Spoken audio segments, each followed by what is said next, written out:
Malcolm X. Civil rights activist Malcolm X was a prominent leader in the Black nations. Until his 1965 assassination, he vigorously supported Black nationalism.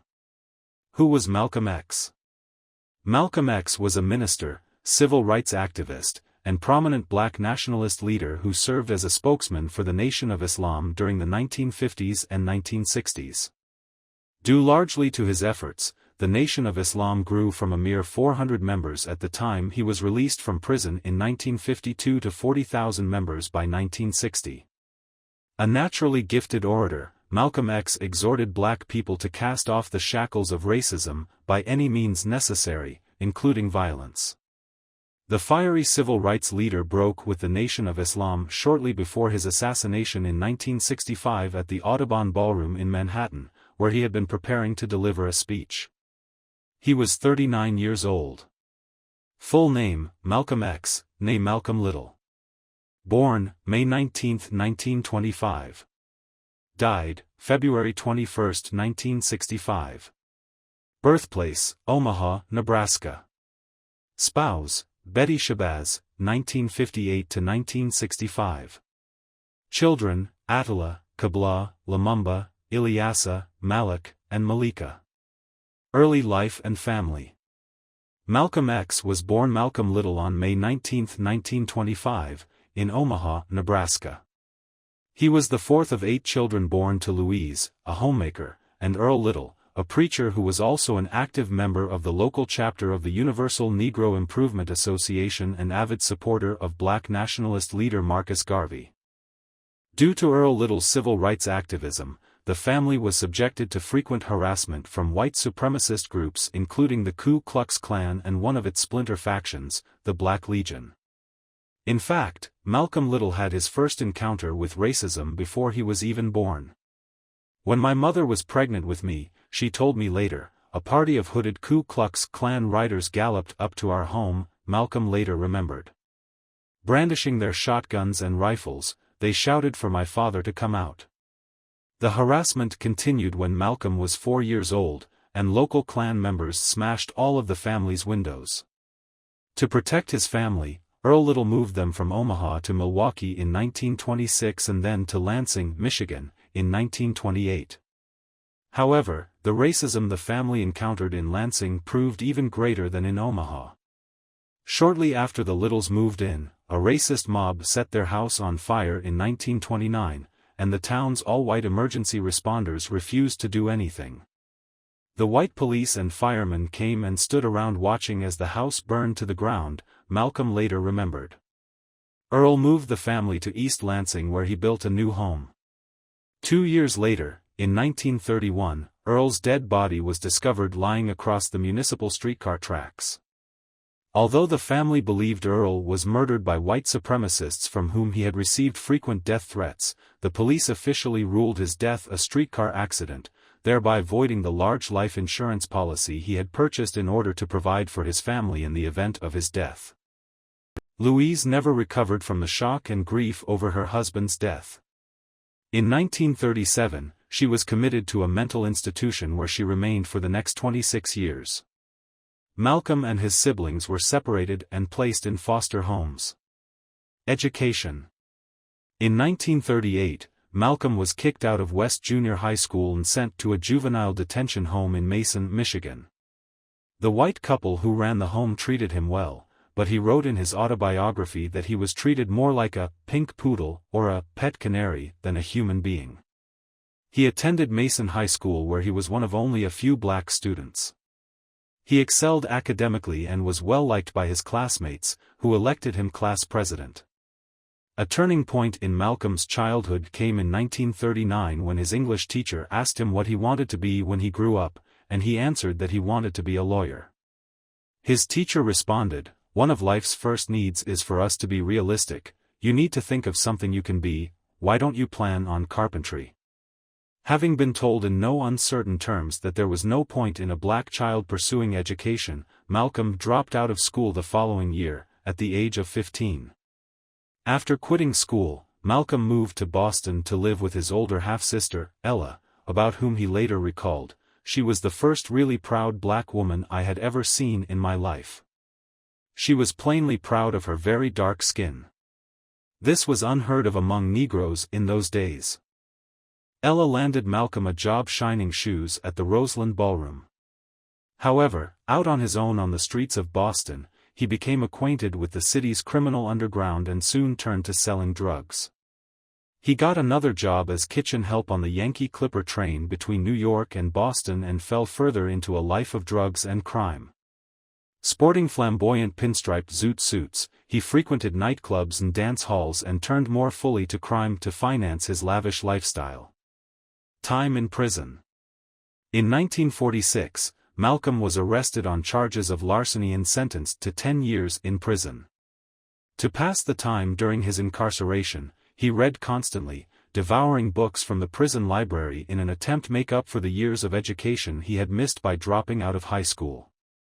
Also while in prison, Malcolm was visited by several siblings who had joined the Nation of Islam, a small sect of black Muslims who embraced the ideology of black nationalism, the idea that in order to secure freedom, justice, and equality, black Americans needed to establish their own state entirely separate from white Americans.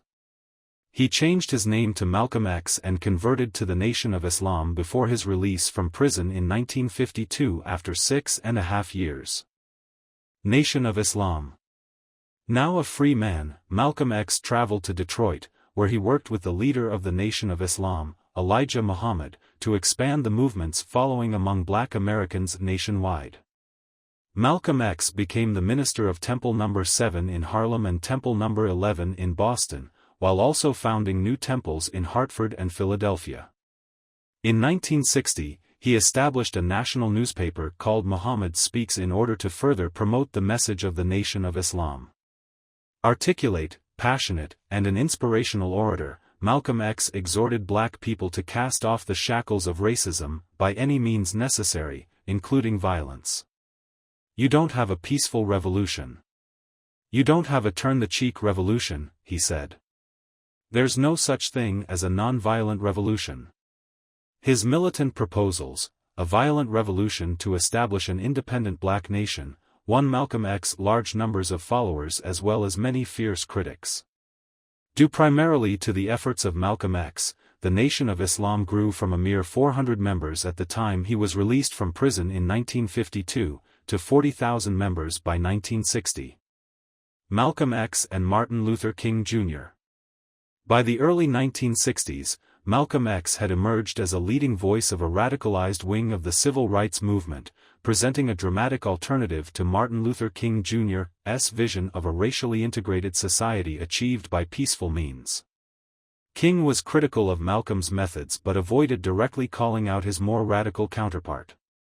Although very aware of each other and working to achieve the same goal, the two leaders met only once, and very briefly, on Capitol Hill when the U.S. Senate held a hearing about an anti-discrimination bill.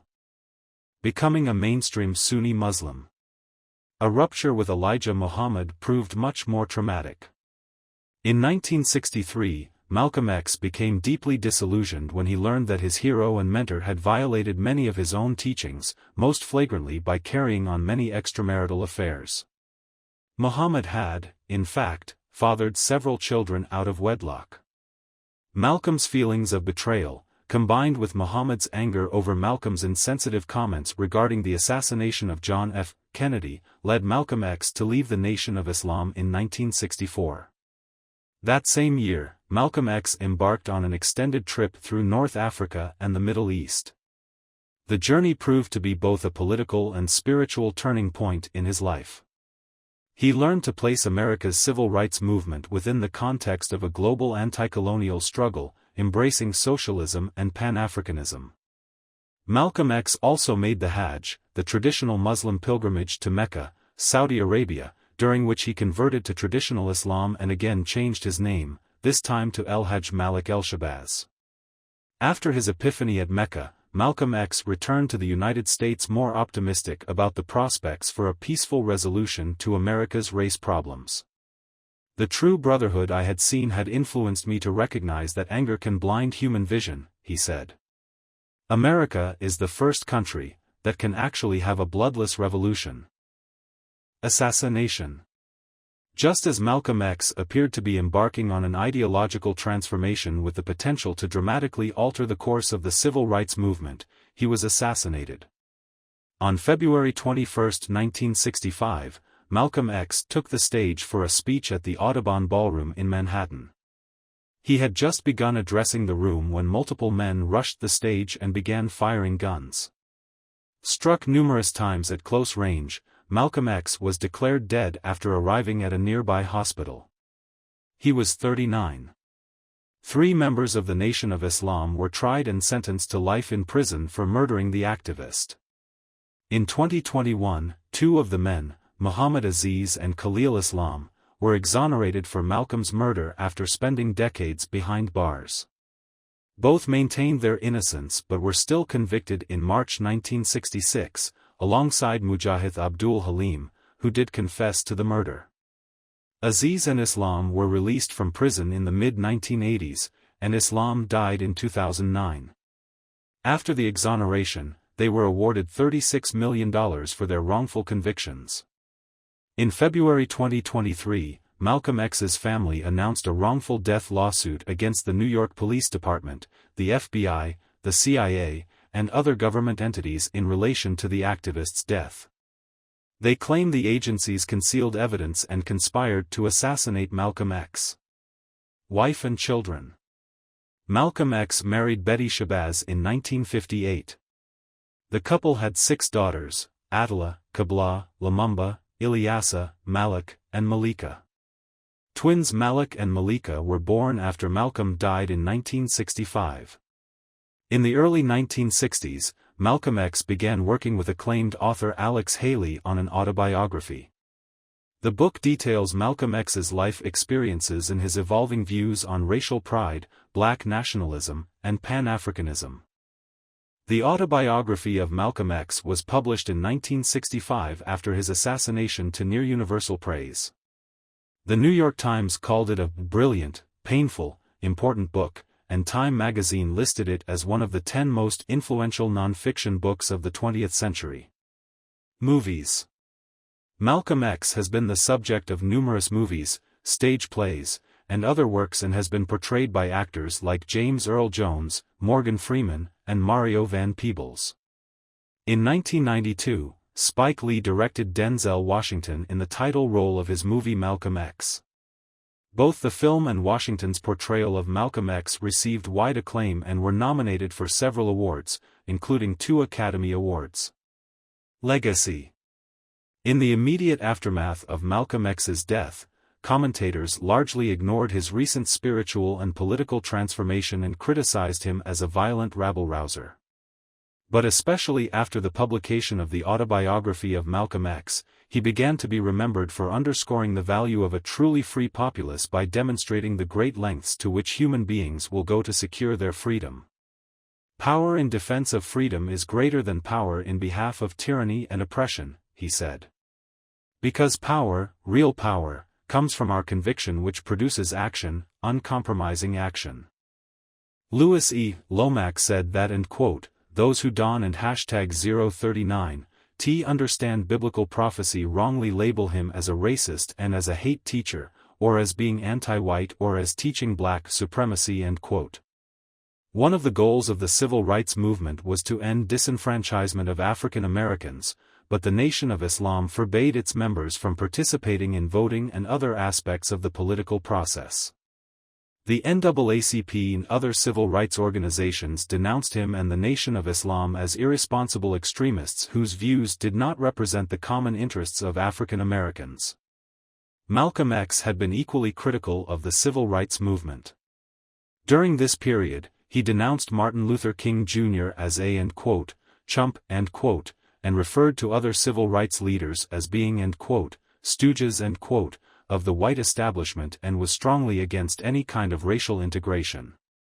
He called the 1963 March on Washington end quote, the farce on Washington end quote, and said he did not know why so many black people were excited about a demonstration end quote, run by whites in front of a statue of a president who has been dead for 100 years and who didn't and #039 like us when he was alive, end quote. While the civil rights movement fought against racial segregation, Malcolm X advocated the complete separation of African Americans from whites. He proposed that African Americans should return to Africa and that, in the interim, a separate country for black people in America should be created. He rejected the civil rights movement and #039's strategy of nonviolence, arguing that black people should defend and advance themselves and quote, by any means necessary end quote. His speeches had a powerful effect on his audiences, who were generally African Americans in North. Anti-Semitism. Malcolm X has been widely accused of being anti-Semitic. His autobiography contains several and quote, anti-Semitic charges and caricatures of Jews end quote.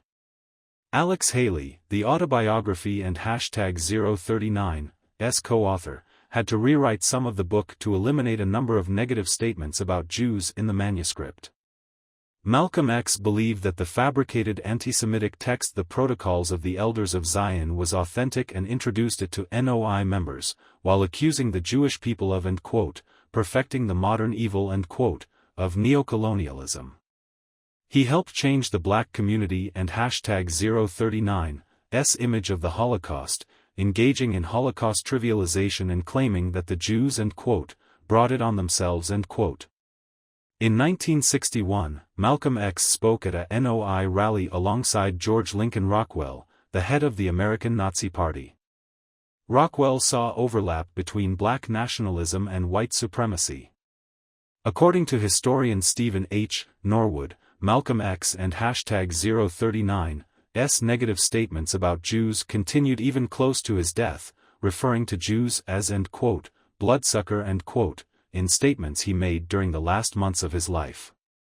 Effect on nation membership. Malcolm X is widely regarded as the second most influential leader of the Nation of Islam after Elijah Muhammad. He is largely credited with helping the group and #039's dramatic increase in membership between the early 1950s and early 1960s, from around 1,200 to between 50,000 and 100,000 members, with up to 25,000 actively attending, according to estimates. He inspired the boxer Muhammad Ali to join the nation, and the two became close. In January 1964, Ali brought Malcolm X and his family to Miami to watch him train for his fight against Sonny Liston. When Malcolm X left the Nation of Islam, he tried to convince Ali, who had just been renamed by Elijah Muhammad, to join him in converting to Sunni Islam, but Ali instead broke ties with him, later describing the break as one of his greatest regrets. Malcolm X mentored and guided Louis X, later known as Louis Farrakhan, who eventually became the leader of the Nation of Islam. Malcolm X also served as a mentor and confidant to Elijah Muhammad and #039's son, Wallace D. Muhammad. The son told Malcolm X about his skepticism toward his father and #039's and quote, unorthodox approach and quote, to Islam. Wallace Muhammad was excommunicated from the Nation of Islam several times, although he was eventually readmitted. Disillusionment and departure. During 1962 and 1963, events caused Malcolm X to reassess his relationship with the Nation of Islam, and particularly its leader, Elijah Muhammad. In late 1961, there were violent confrontations between the Nation of Islam members and police in south-central Los Angeles, and numerous Muslims were arrested. They were acquitted, but tensions had been raised. Just after midnight on April 27, 1962, two LAPD officers, unprovoked, shoved and beat several Muslims outside Temple No. 27. A large crowd of angry Muslims emerged from the mosque and the officers attempted to intimidate them. One officer was disarmed, his partner was shot in the elbow by a third officer. More than 70 backup officers arrived who then raided the mosque and randomly beat Nation of Islam members. Police officers shot 7 Muslims, including William X Rogers, who was hit in the back and paralyzed for life, and Ronald Stokes, a Korean War veteran, who was shot from behind while raising his hands over his head to surrender, killing him. A number of Muslims were indicted after the event, but no charges were laid against the police. The coroner ruled that Stokes and #039's killing was justified.